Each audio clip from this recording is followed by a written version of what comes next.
In today's video, I'm going to teach you how to enable GZIP compression in Hostinger's hPanel. Enabling GZIP compression is a fantastic way to reduce the size of your website's files, which in turn can significantly speed up your site and improve user experience.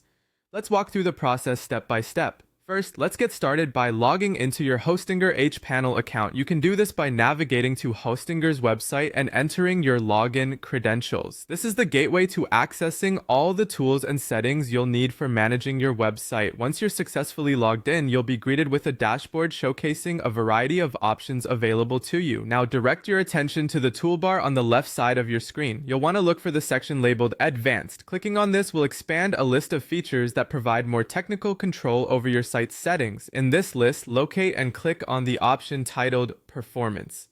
This section is specifically designed to enhance your website's speed and overall efficiency.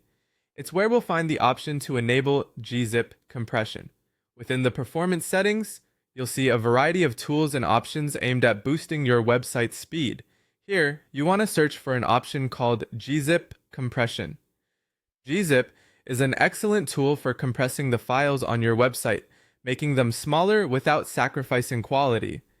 This results in faster load times, functioning much like zipping files on your computer. Once you have found the GZIP compression option, you'll see that it may be toggled to either an on or off position. To proceed, enable GZIP compression by toggling the switch to the on position. This action will activate the compression, allowing your website to serve smaller, compressed files to its visitors, which lightens the load and quickens the page load times considerably.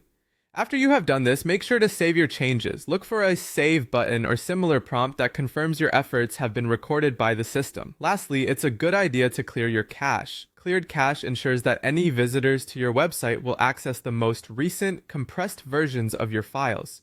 Some changes might not become effective until the cached versions are updated, so doing this can be as crucial as any of the preceding steps. By following these steps, you've enabled GZIP compression, making your site faster and more efficient for every visitor. Remember, small steps like this can make a big difference in how users experience your website. Thank you for watching, and see you in the next video.